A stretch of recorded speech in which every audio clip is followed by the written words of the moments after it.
Right, so today's topic is going to be about everyone's favorite flopper, James Harden. So let's get into this. Let's look at his stats. Let me pull this up. Flop Harden, as I like to call him. I'll explain why I call him that. Well, it's pretty obvious for anyone who watches basketball, but let me just get deeper into depth on the way that this guy plays the game. Because really, a lot of people like to look at blatant stats and be like, well, you can't hate on the guy because, look at all the points he's scoring. And look what he's doing this and that and here and this and that. I don't care, bro. You got to look at the context. How is he doing it? How he's actually playing the game. I'm going to describe how he's actually playing on the court, and if you freaking deny it, then watch the game. If you still deny it, you're an idiot. Point blank, period. So anyway, he is shooting 43.8%, okay, on 10.6 shots made on 24.2 attempts.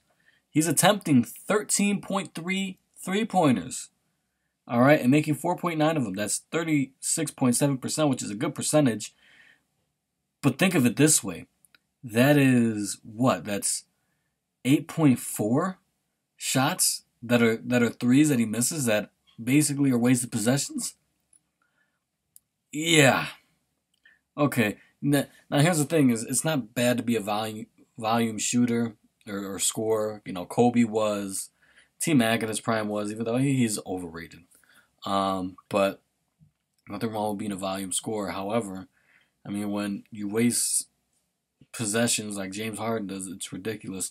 All right, now. Oh, even his 2-point percentage, and we all know that he likes to go to the rim, right? Even with all his little traveling, the quote-unquote Euro step that he does. Manu Ginobili does a Euro step.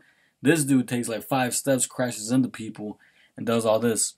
And basically, defenders slack off on him now. And he still only shoots 52%, 52.4% from 2, which is honestly for him sad. All right, I'm going to touch on that. Yeah, 5.7 makes on 10.9 attempts. Man.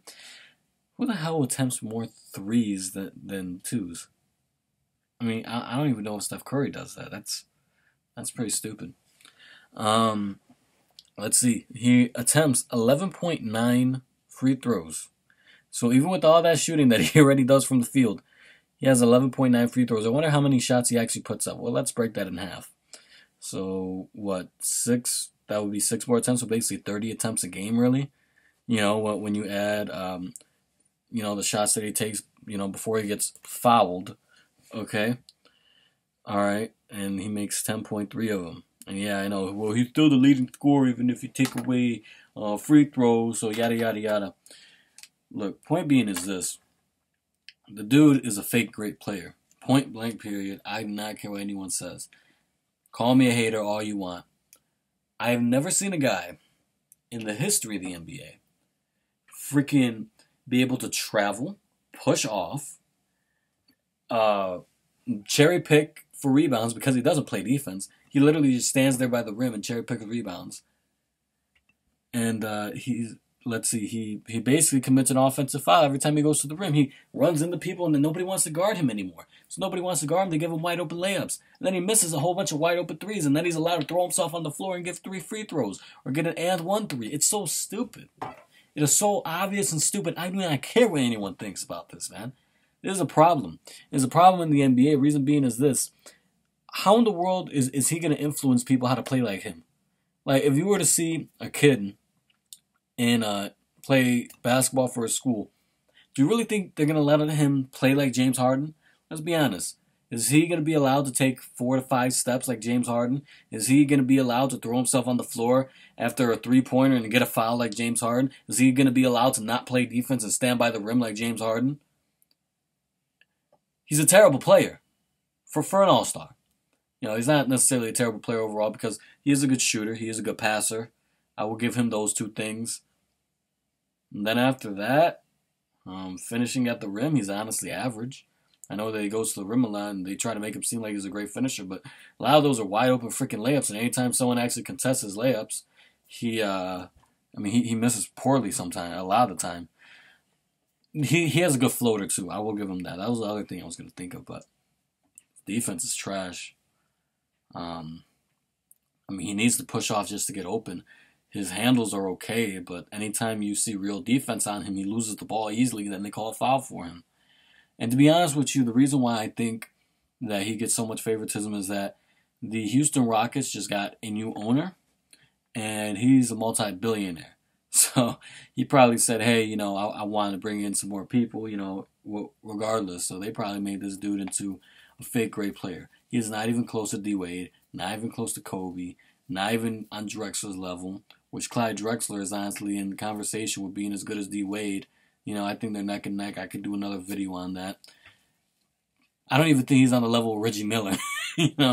Even though Reggie Miller, I like Reggie Miller, but his career is a little overrated, depending on who you ask. But I wouldn't even say he's on his level, because if Reggie Miller was able to do the things that James Harden was able to do in this era, I think he could put up similar numbers. I really do. I legit think that he could put up similar numbers to James Harden. You could call it hating, whatever you want, saying, that's not right to talk about a player like that. You have to accept greatness. Accept greatness? Yeah, I do. But guess what? I'm not going to be blind to what the freaking media says. I don't believe anything that the media says, whether it's in sports or the actual news or whatever. I always do my backup research. Okay? Just like we're lied to that we're the most advanced human beings have ever been. We are not the most advanced that human beings have ever been. We use the most advanced technology human beings have ever had. We have the most information in front of us that human beings have ever had. Does that make us more advanced? No. Because is the common person making that technology every day? No, they're not. So how are we more advanced as a society? Corporations that make all that technology and whatever, they're more advanced, and then they're giving us that advanced technology to use. But see, we live in a generation where we're taught that, we're more advanced just because we have this and that, yet nobody even knows how to have an opinion for themselves. All kinds of stuff, friggin', well, I should leave what I want to really say for another video, but it's just, nobody could really have an opinion of their own. They're always picking sides. They can never differentiate what's really happening in the world, and nobody wants to go and explore different beliefs and really see the truth of anything. And if you have a different opinion than most people, you're an idiot, because the majority of people agree. But they don't research why the majority of the people agree to that. They don't backtrack it. It's just that the media said it, and it's true. It's fact. This is the same media that freaking, I don't know. That's another video for another day. Back to James Harden, though. Dude is freaking trash. I am so tired of seeing him. I hope somebody knocks him on his ass, like hard. I don't hope he gets injured, but I hope somebody knocks him on his ass and shows him what a real foul is, because there's a lot of bullshit. I don't really care. Like, if you're a James Harden fan, you're probably 12 years old. You don't even know much about basketball. If you're a freaking James Harden fan, 15 and older, I mean, God bless your soul. All right, I'll see you. Oh, didn't stop yet. All right, now I'll see you.